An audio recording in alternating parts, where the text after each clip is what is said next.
All right, we're going to give folks a few minutes to sign on, get settled.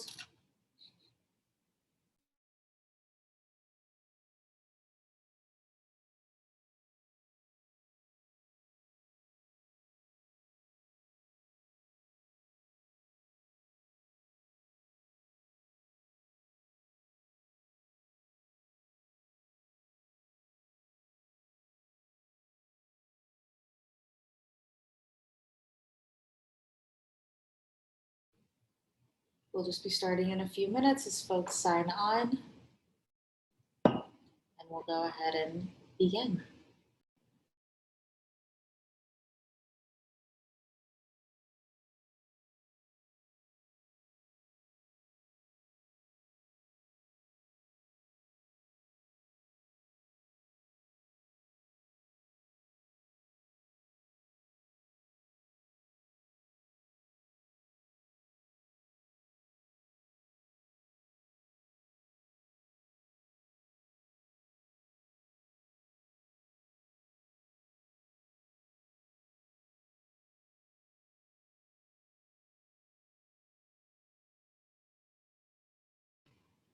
All right, so we're going to go ahead and begin.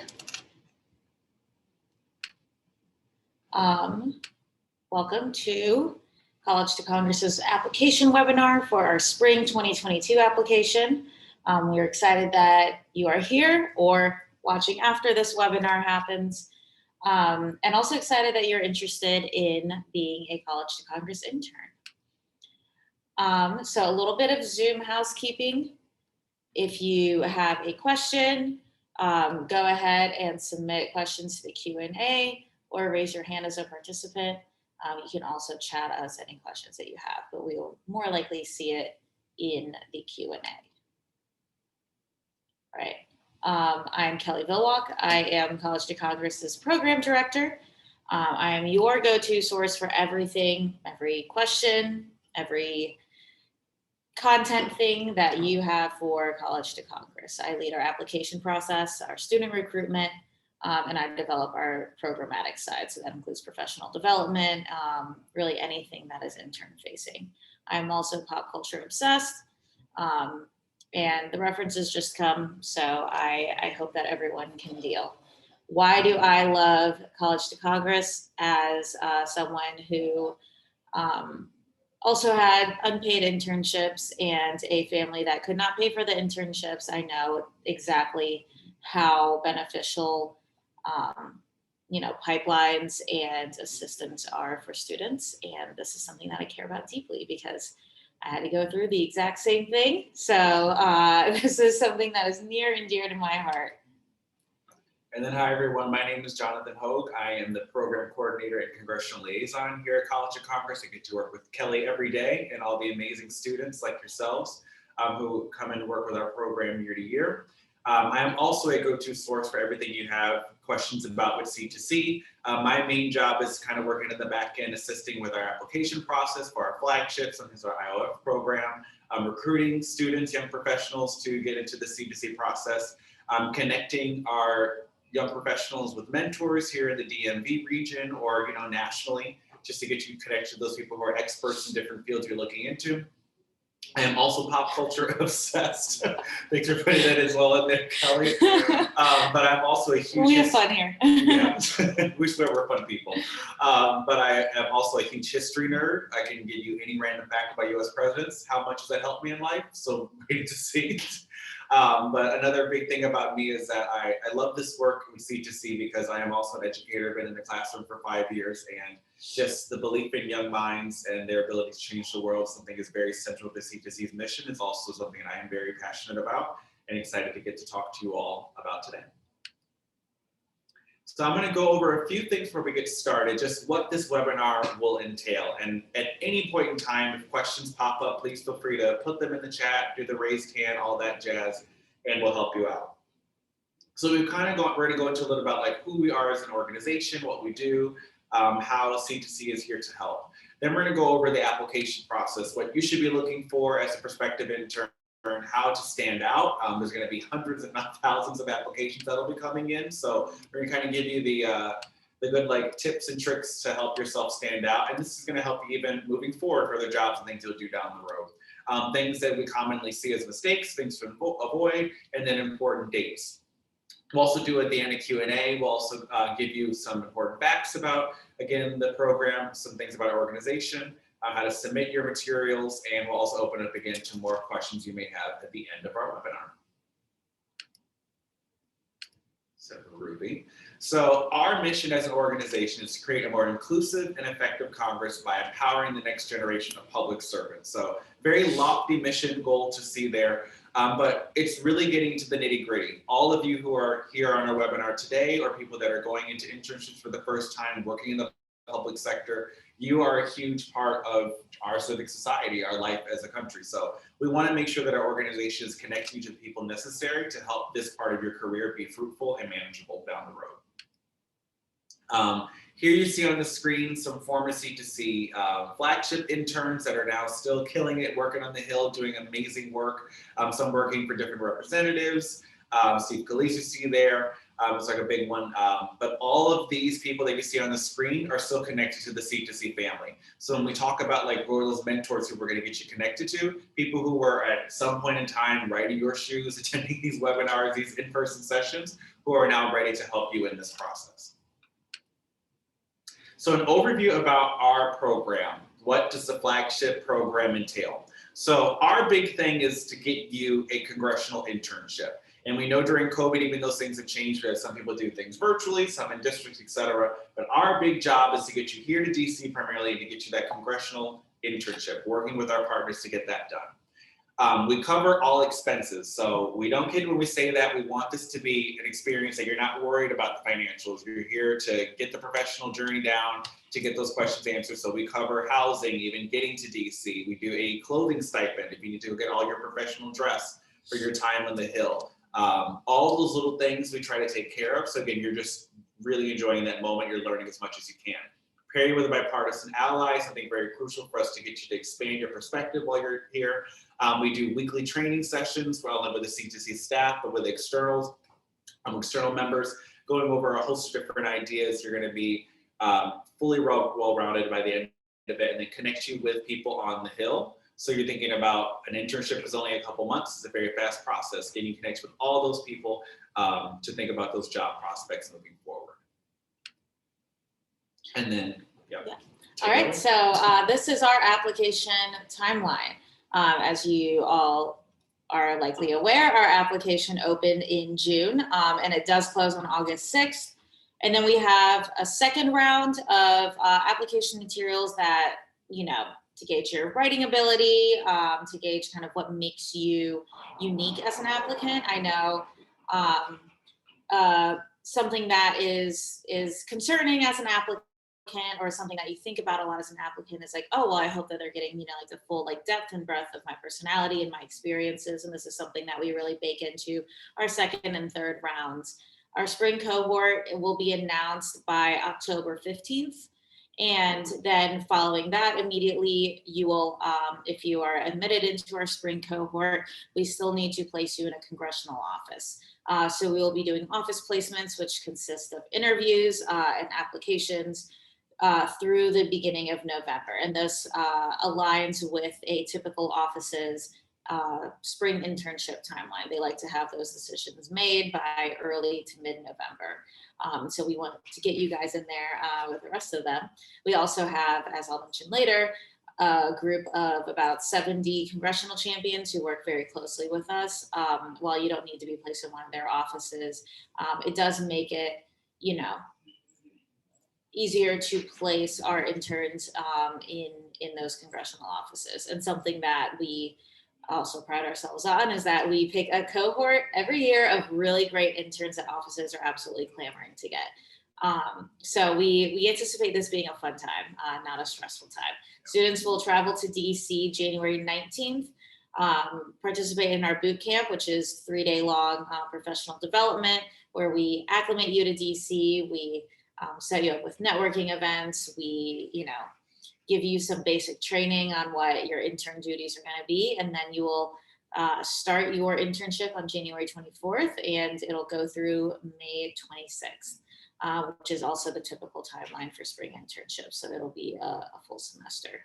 And this, of course, we know that, something COVID taught us was that all plans are subject to change, and, knock on wood, we hope that we won't have another pandemic. But of course, if God forbid something happens, this is also subject to change. But we are pretty set on these dates. So I'm going to go over some frequently asked questions as you guys are on this webinar, and also as we post this to YouTube. We would love just the questions to keep coming in about the application. Not only do questions help us help you create the best application that you possibly can, but also they help us get better. They help us see things that maybe we didn't see on our end, and help us, really craft a application that allows us to see who you are as a person, and gets beyond maybe your resume, your GPA, or what else is used to judge applicants. So, who is eligible to apply? As you can see in our application, juniors, seniors, so rising juniors, rising seniors, recent graduates, and graduate students are eligible to apply. We also, because we are serving a very specific group of students who otherwise maybe could not afford to intern in Congress, we require either, a student to be Pell Grant eligible, have DACA status, or receive federal funding as a student with disabilities. Now we know that graduate students don't receive the Pell Grant. So if you are going through your eligibility portion on our application, and you come to the question that says, have you received a Pell Grant? There's also a part B to the question that, asks if you are a grad student, did you receive the Pell Grant in undergrad? And that's something that you can click yes on, and then explain more in the section that we have for our application that asks if there's anything that you need to cover that was not covered in our application. That's kind of like a free-for-all section where you can explain maybe a discrepancy in your GPA, or you can explain your history of being Pell Grant eligible, or you can explain anything. You can just touch on anything that we did not touch on during our application process. Our second question, I've already secured a post-grad job, but would still like the experience. Should I still apply? Of course. These experiences, one, being a part of our cohort and having access to the folks who are on C2C's leadership teams, on our boards, on our corporate leadership council, is an invaluable experience. And as long as you can fully commit to the College to Congress timeline, so from January to May 26th, then it is 100% A-okay to have this experience. Because also, even if you go another route after interning in Congress, say you realize you didn't like it and you want to be involved in local politics, that is beneficial for you. And that's a part of this program, is helping you figure out what you want to do. What kind of expenses does C2C cover? Jonathan touched on this, but we cover housing. We cover your travel to DC. We cover your professional wardrobe. So we give a stipend before you get to DC for you to, buy blazers and dress pants and dress shoes and a work bag. Those are costs that really, really rack up, especially if you're starting from scratch. So that's something we provide with. And then we also provide interns with a living stipend. And this living stipend, we work with the offices to calculate, because now, thanks to efforts by College to Congress and other internship advocacy groups, we have lobbied / advocated offices to pay interns. So now over 90% of offices pay their interns, which we love to see. C2C does have designated housing. In the past, we have used Wish Housing, which is right on Capitol Hill. Given that this is our first spring cohort, we are going to be exploring options for just like semester-long housing. And that's something that we also take intern feedback on every year. So, while interns are doing our program, we are also improving on our end to make sure that, the housing we provide is, you know, something that is good and is easy for interns to travel to work from, and et cetera. What does a C2C intern do? A C2C intern is just like any other intern at a congressional office, but with a lot of preparation and a big team behind them, setting them up with networking events, with coffees, with job with feedback and opportunities for reflection and collaboration within their cohort. So we like to think of it as a surefire way to have an A+ congressional internship, because you will have what a lot of other congressional interns do not have, which is a really big team, as Drake said. And you also have a lot of professional development that comes from us. This kind of seeps into the next question, but being a College to Congress intern is a full-time commitment. Most, if not all, offices will require you to be in the office 40 to 50 hours a week, and then you will have weekly professional development on top of that from College to Congress. We also highly encourage our interns to attend networking events, to attend receptions when they come back, of course. And we, part of the reason why we give so much with regards to expenses is that we want you to be completely focused on your internship and succeeding at that, and not worried about having to wake up at 5 and go barista at Starbucks and then go to the Hill and then go to another job after, as some people had to do for their internships. We don't want that to happen. It is a truly awful, stressful way to complete an internship, and we want to make sure that you are able to fully dedicate yourselves to your offices and also to getting to know your fellow cohort members. You might have other commitments during the program. Should you still apply? If we're going to be very candid, I would say that it depends on the depth of those commitments. So if you are trying to balance another full-time internship with this, no. I'm going to go ahead and say that that is not something that you can feasibly do. You only have so many hours in the day.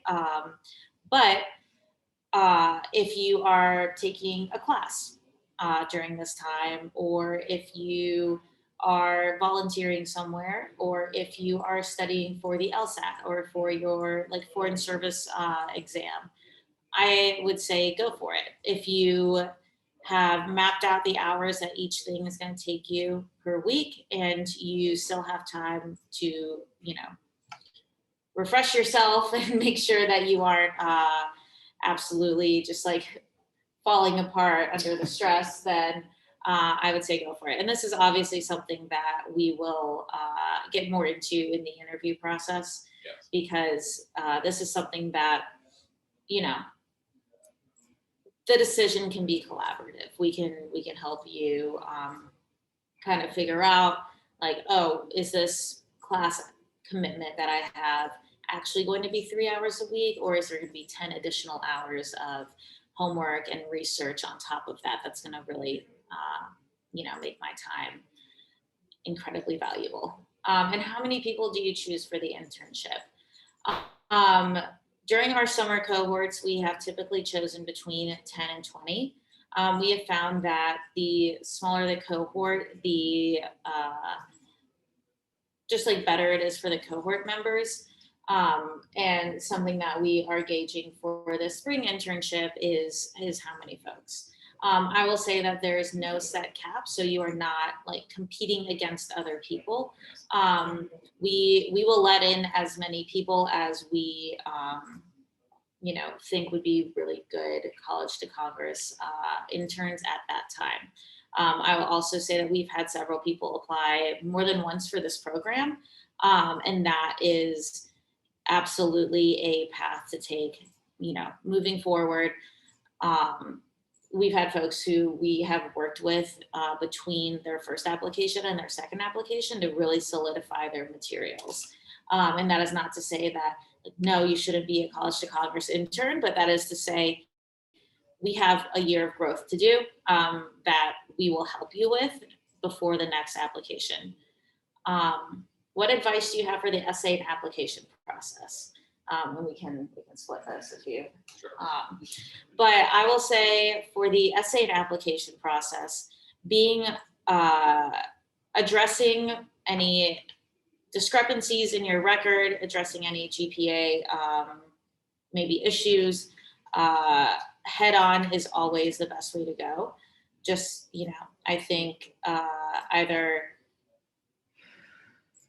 owning what happened or like showing how you grew from it, especially those are two things that we really value.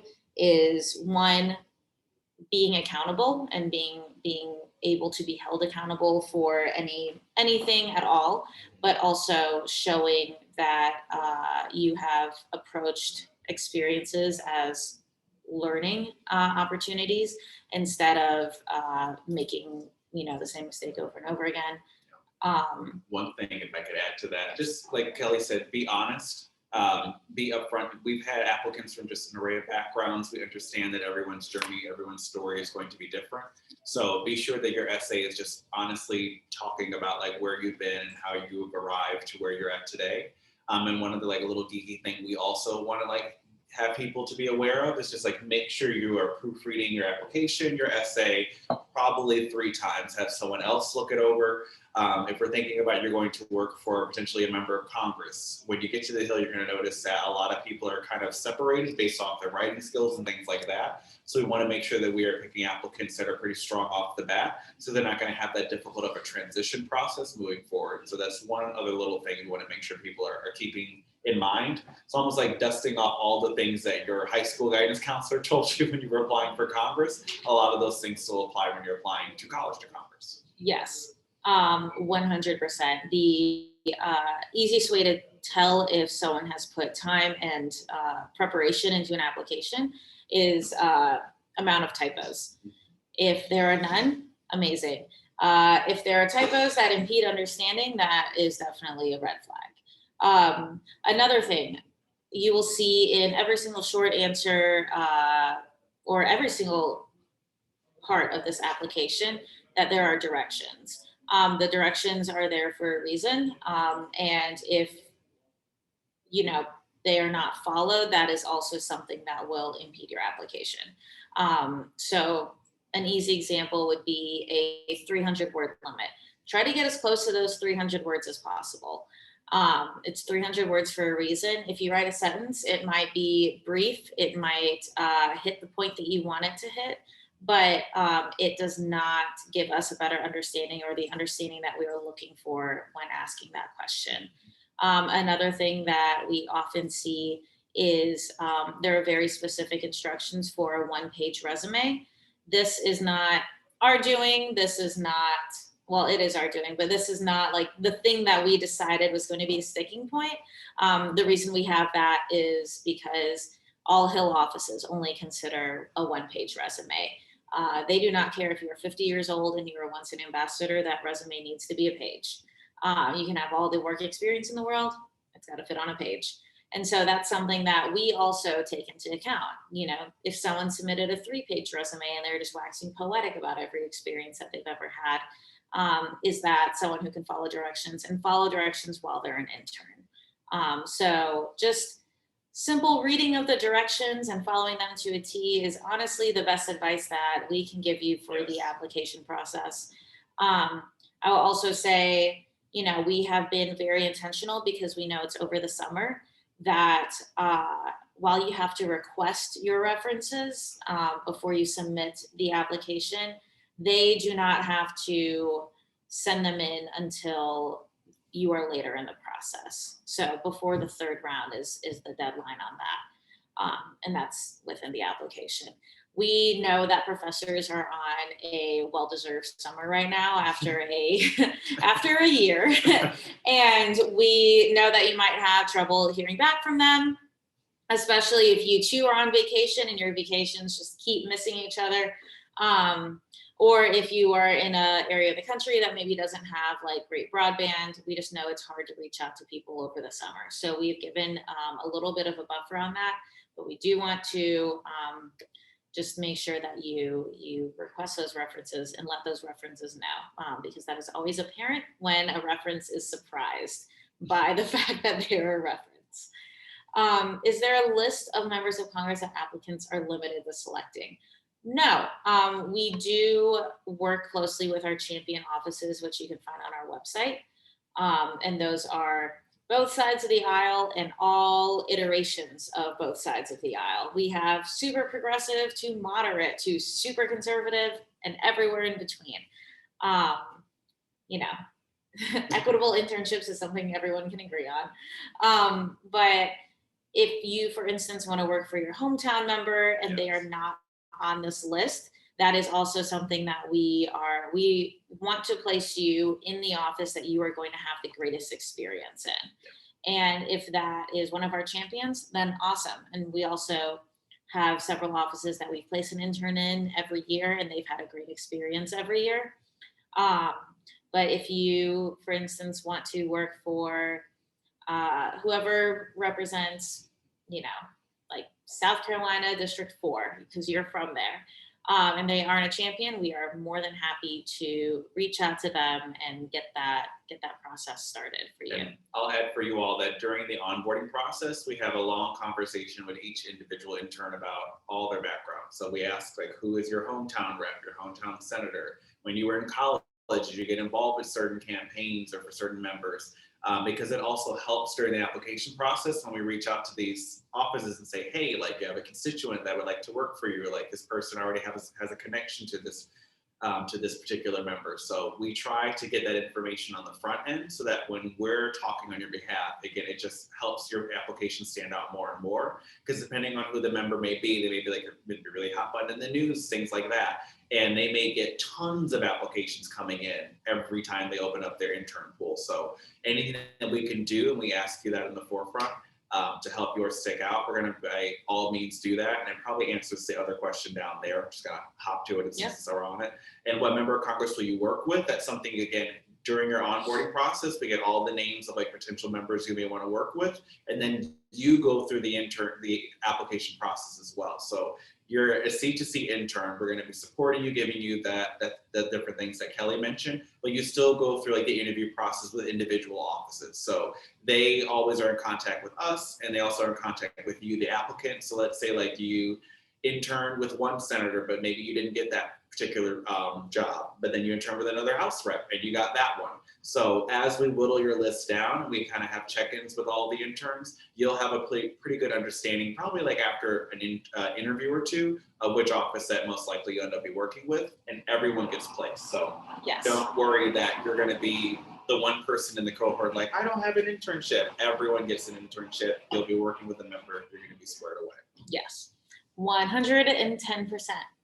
Our next question, I'm here on an exchange program. Does it work for me? Yes, if you have authorization to work in the United States, it works for you. Unfortunately, C2C does not have the capacity to sponsor anyone for work authorization. But if you are getting that through your school, then you are squared away. We've gone over the kind of expenses that C2C covers. I will say we do not cover, and this is because a lot of offices cover this on their own, especially I think you have to be on the payroll, but they will cover like Metro benefits. So we don't do that because offices usually take that on. I'm a graduate student, but I have the Pell Grant all through undergrad. Can I apply? Yes. This is just something to notate in your do you have anything else to explain section. And when will I hear back from C2C about the final decision? This is mid-October. So during this time, we typically have a pretty quick turnaround on announcing our cohort, and of course, letting you all know if you've made it into the cohort to, pivoting and going ahead and beginning these congressional office interviews. This is also so that, you all don't have to apply one calendar year before your spring internship. We like to have this be something that more folks can envision for themselves and not have to think too far ahead on. while you are hearing back about the final decision and pivoting to interviews, we do expect every member of our cohort to be absolutely on their P's and Q's when it comes to just like responding to emails, being set up on interviews, working with us to perfect your resume. This is another point, for the application process. We don't expect your resume to be perfect. We know that you could edit your resume 100 times and there would still be something that maybe you're unsure about, but we as a team provide the career coaching to help get your resume in tip-top shape for your interviews. All right, and just as a reminder, our application deadline is August 6th. Here's the URL to get to our application and the email address to email us if you have any outstanding questions.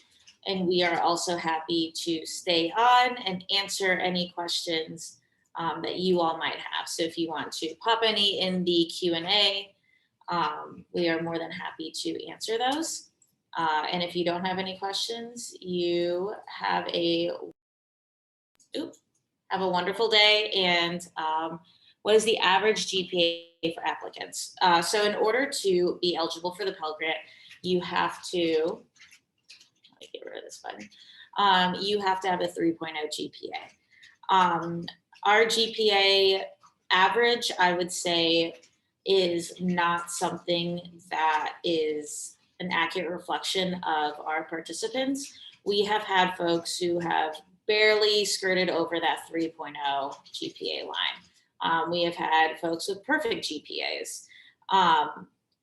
We really value the lived experience of the people that we bring into the program more so than their GPA. Now, obviously, in order to be Pell Grant eligible, you have to have that kind of baseline. But this is not something that we view as like a indication of, how successful you will be at this internship. And because our program is so competitive, it really comes down to the folks that we think are the best fit for the type of program that we offer. The average amount of applicants per year. So I'm going to hit you with the average number for our summer, and then I'm going to give you some very important context. So our summer application has gone up by, I want to say, 300 to 500 applicants every year.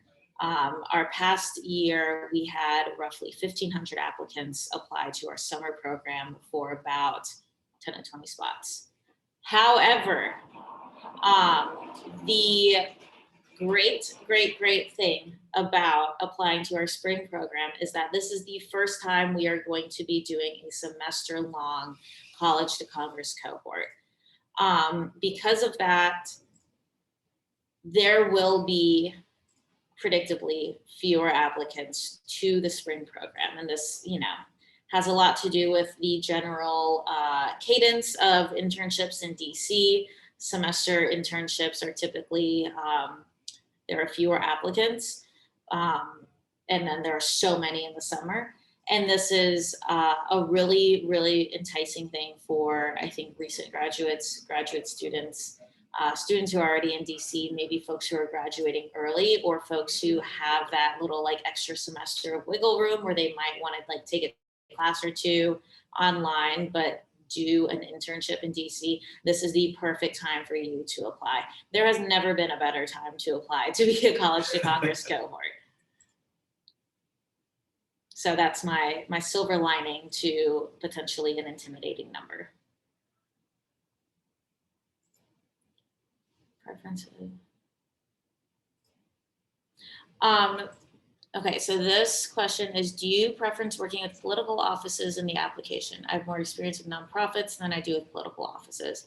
So we do place only in congressional offices.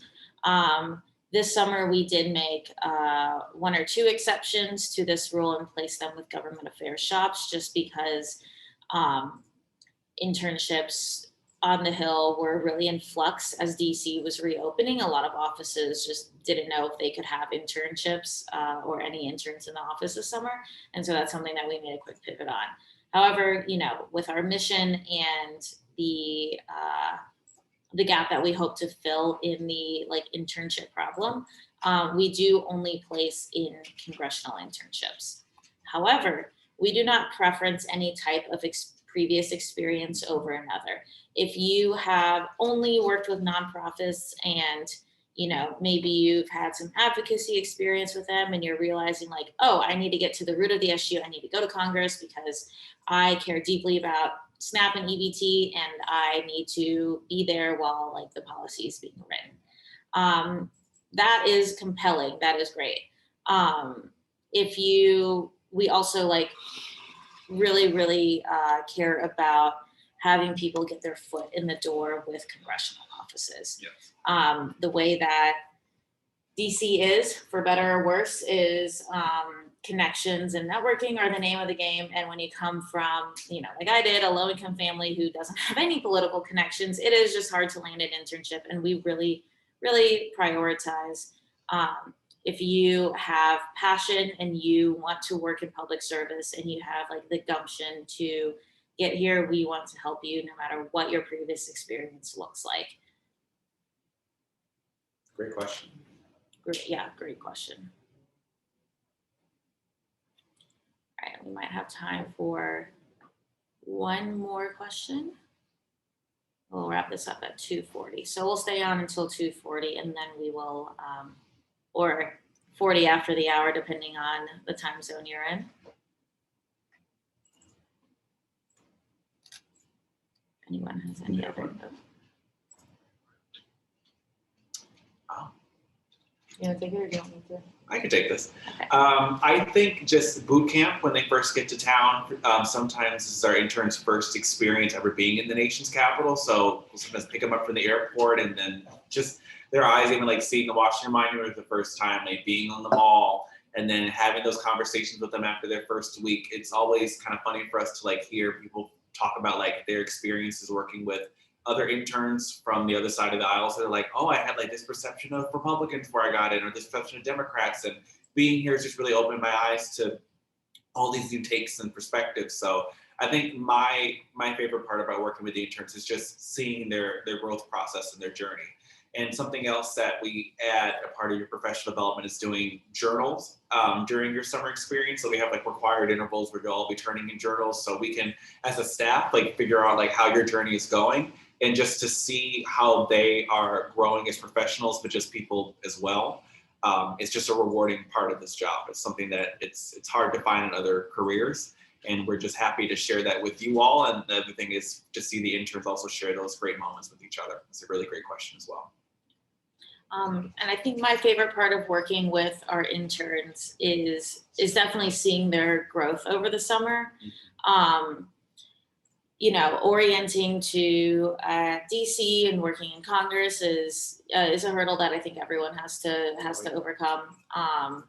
And seeing just like exponential growth in terms of confidence, in terms of having like a can-do attitude in their offices.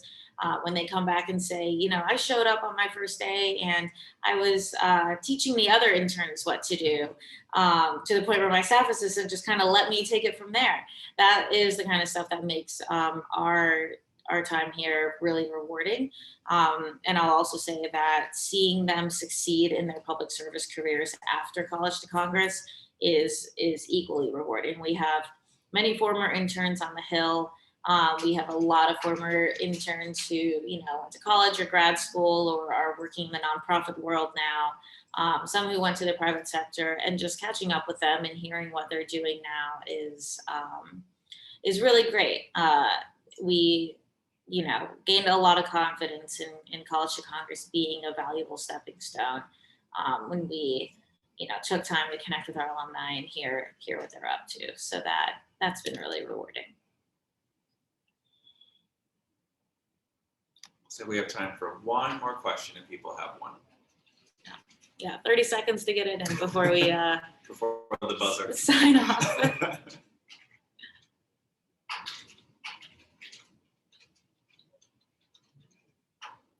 As things are wrapping up, thank you all for joining today. Thank you for taking the time to hear more about College to Congress. Like Kelly said, if you have any questions, feel free to to copy the email address that you see right now on your screen. You can reach us as well through our website. Please ask those questions early and often during the application process. We're more than happy to help, and like we said, to help you through those hurdles, so that's not a hindrance to when you apply, and that we're getting to look at all the great things that all of you have done when considering your applications down the road. So best of luck, continue to be safe, and thanks again for joining us today. All right, thank you, everyone.